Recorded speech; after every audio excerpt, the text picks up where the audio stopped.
Oh, what is up, guys? Welcome to the show. That's what I woke up to this morning. A battery light in the old box. Hey, it's Toaster Tuesday, man. Let's wrench on this thing. All right, so let's get this guy opened up. Let's find out what's going on underneath here. I think everybody who watches this channel knows what the problem is. And it ain't the battery. It's probably this guy down here, the alternator. So if you've been following the channel, you know, man, we've been getting a ton of rain lately, like tons and tons and tons of rain. We had a tropical depression that went over Texas and dropped tons of rain on Florida. And I had to drive through it the other day, and while driving through it, my battery light came on 2, 3, 4 times, and it only came on for about a second and went away. And I assumed it was the belt slipping because of all the rain. But man, got in the car today, and yeah, battery light. So let's go ahead and do a real quick test, find out if this alternator is bad or not, and if it is, we gotta replace it. So the easiest way to test your alternator is with one of these guys. It is a voltmeter, and the first thing you do is you get that thing out, and the second thing you do is you go to YouTube, you find Chris Fix, and you watch the videos that he's done on testing your alternator. So I'm not even lying, man. Every time I have a problem with a battery or an alternator, I just go to Chris Fix's channel on YouTube and I find the videos that he's done because they're so easy to follow. You know, they're just right to the point. It's really simple, and the guy's got a bazillion subscribers for a reason, man. He knows what he's doing. So, and he's from New Jersey. I don't know if you guys know that, but he's from New Jersey. So anyway, yeah, want to watch those videos?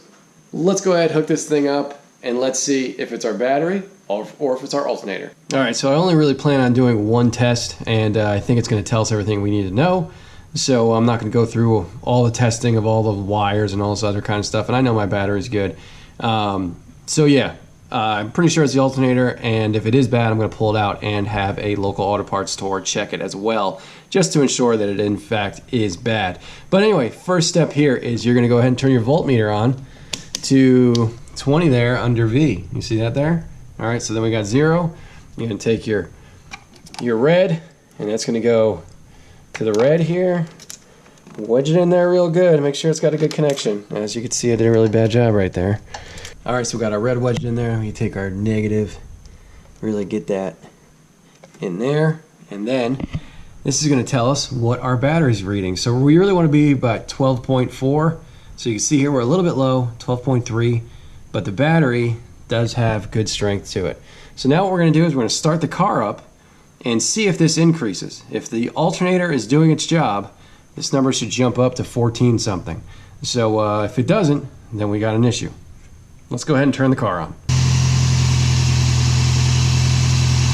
All right guys, car is on, and we got 12.02. This really should be 14.4 or something like that.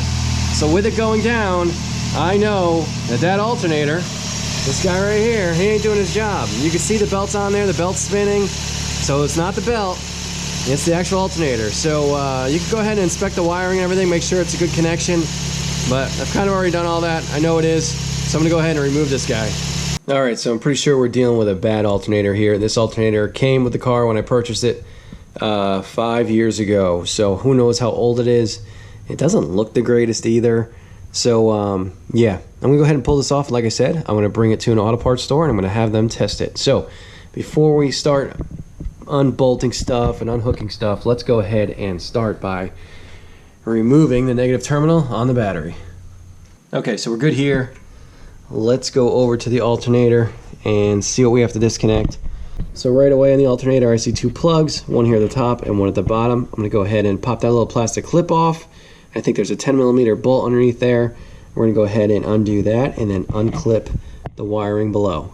Okay, I was right. There's a 10mm bolt underneath that plastic cover, and that's the power wire. And then underneath there's a little clip that of course is a pain in the butt to get to, but if you wrestle it enough, it'll pop off. So the wiring is now free, and we can focus on removing the alternator altogether. So the first bolt that I'm gonna undo is, it looks like a 12mm on the top. That is what's putting tension on the belt, and I'm gonna go ahead and loosen that guy. And then there's a bolt underneath, which is probably 12 or 14, and I can't see it, but I can feel it. So I'm gonna throw the wrench down there and see what we can pop off. Alright, so let me give you a progress update. I've been able to remove the bolt off the top of the alternator, and there is another bolt down there. Like I said earlier, I can feel it with my hand. I've loosened it, but I have not removed it. But what I just did is I went ahead and gave the alternator a couple taps and moved it towards the back of the engine so I can remove the belt. And I'm going to do that right now so you can see the belt there. Let's get that guy off of there. Well, I got the belt tucked aside, so I'm going to continue to remove that bolt. I don't know if you can see it down there. Got my finger on it. I'm going to continue to remove that, and hopefully this thing will come right off. Fingers crossed. Alright, so you see that bolt down there? That's the bolt I'm kind of wrestling with. It's a 14mm bolt. It is almost out all the way, but it's hitting this little bracket right here, which I guess would have been easier to remove, and then that bolt would have come all the way out. But, you know, I'm lazy. I'm trying to remove as little as possible. So hopefully that bolt is out enough and we can pull this thing right out. I did reinstall the top bolt so that all the weight of this thing doesn't come crashing down once I loosen that bolt up enough at the bottom. So I'm going to go ahead and remove this top bolt and see if I can wrestle out this alternator. It should come right out. I think there's enough room right in here to pull this thing out. So we're going to find out. Alright guys, here it is. Man, that was not nearly as fun as I thought it was going to be. Yeah, reinstallation is going to be a joy because of that bolt right there. That long bolt, man, thing's a nightmare. I might make some modifications to this before I reinstall it. And if you guys are wondering, this, come on, buddy. Oh, that is what a 14-year-old alternator looks like, man. This is the original Toyota Denso model, and yeah, man, she's gotta be toast. All right, guys, we are at the junkyard, and the reason we're at the junkyard, as I'm coming up to the car I'm here to see, is that we know that we had issues to our alternator, most likely because of water. So what we need to do is figure out a way to prevent that water from getting to maybe the alternator and causing an issue.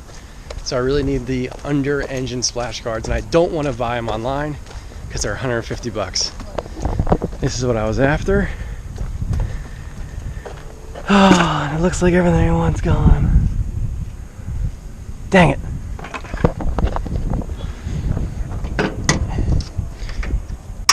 What else is here? Anything that we want? No. No splash guards. Maybe they ripped everything off and put it inside. No. Wow, this thing was a wreck. Woo! Gross. Alright, so there are a couple more here. Let's go find them.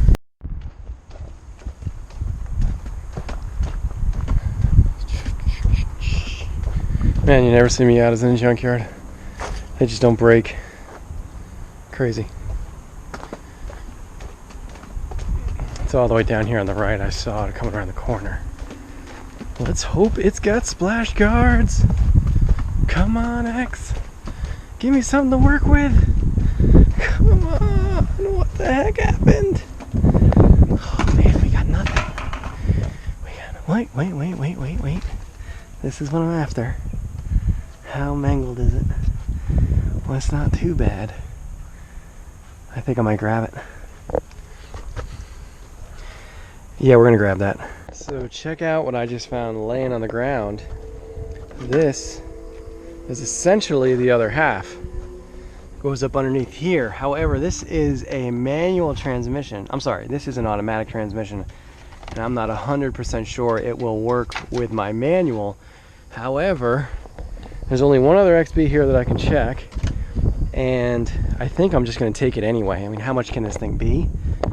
So I do see we got some finagling going on here. I really wanted to get one that was in good shape, but you know what? Beggars can't be choosers. So let's pop this one down, and at least we'll have something to go back to the house with that we could probably make work. So I'm gonna grab that. Alright, so it didn't take any time at all.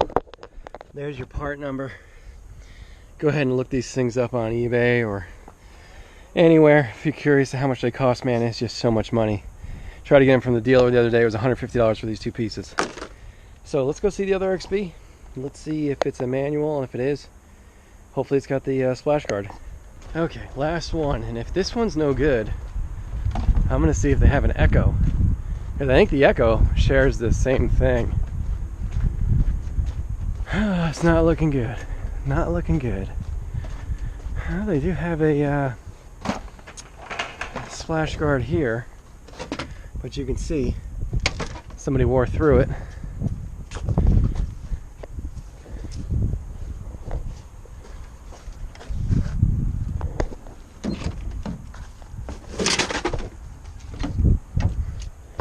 What's it like in here? Yeah, it's clean. It smells. Seats look good. Yeah, stuff's just dirty. Hey, what's it like underneath? Can't tell. It's weird that someone pulled the springs out. Took the shocks.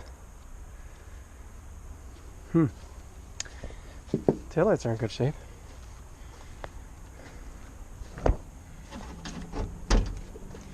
Well, it's another automatic anyway. Alright, let me see if I can find an echo. Otherwise, we're out of here. Alright, check it out. We got a right, we got a left. They are not brand new, but they are OEM, so they're much thicker plastic than if you were to get like some knockoff one off eBay or something like that. So we got those two. We beat the rain. And guess how much it cost?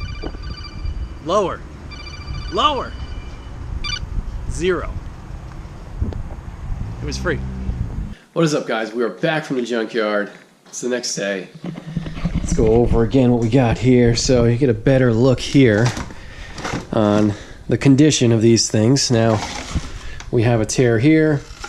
A little disappointing. There's obviously some sort of stress, kind of breakage, crackage there.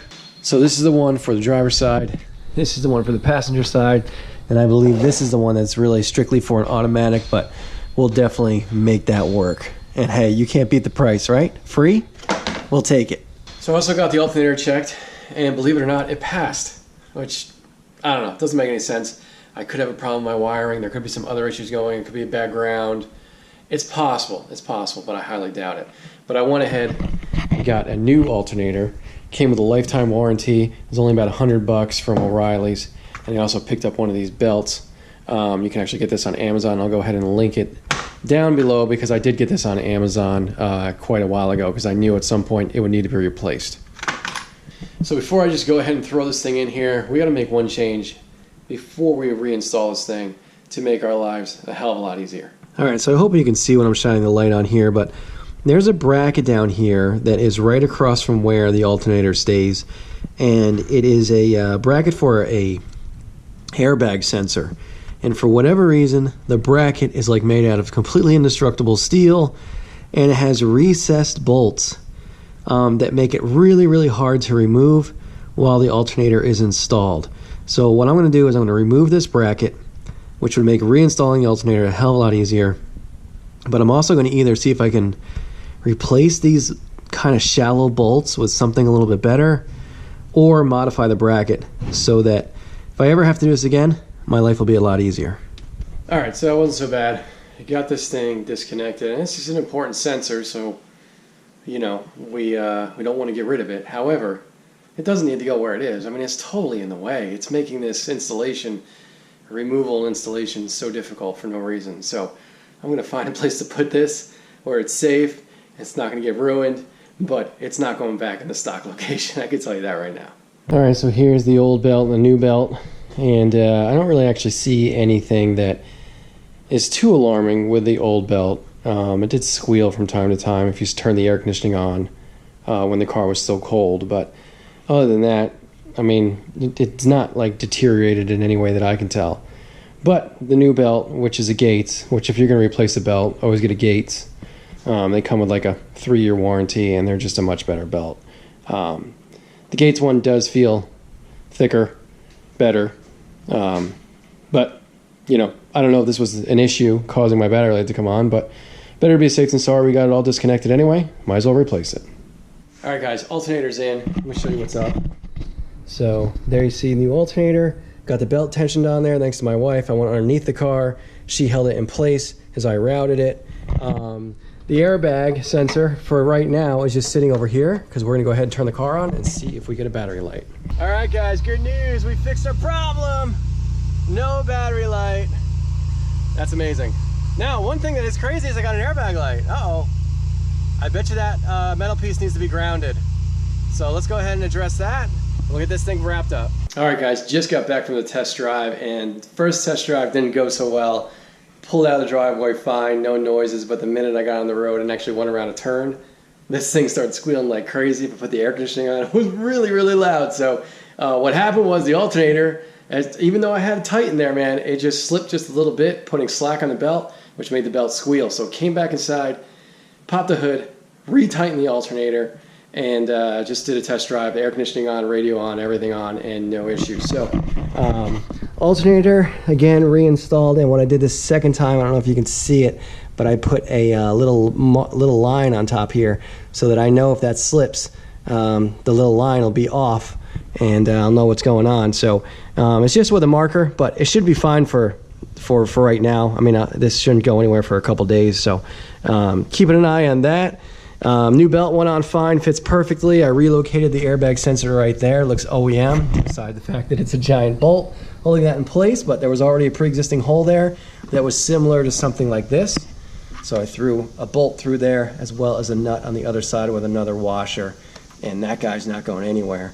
So my airbag light went on before, not because that needed to be grounded, but because this clip wasn't inserted all the way in, which caused that airbag light to come on. So that's going to do it for this video, guys. Not really the video that I wanted to do this week, but hey, you know, this stuff happens. 275,000 miles on this car, and you know, things are starting to go. Alternator went, and 6 months ago, my starter went. I replaced that and I recorded it, but it turned out terrible, so I didn't want to make a video on it. But yeah, I mean, you know, that's what happens with older cars, but they're easy to fix. It's very inexpensive. Like I said, the alternator was only $100 from O'Reilly's. I gave my core, you know, the original in, so I got that money back. And the Gates belt I got off of Amazon. I think it was like $12 or something. And yeah, really not that bad. Not bad upkeep. So good news was it never stranded me on the road. The idiot light did its job. The idiot driving noticed the light and made the recommended change, and we're good to go. So anyway, guys, thanks so much for watching. Make sure you hit that like button. Make sure you subscribe, and I'll see you next Tuesday. Later.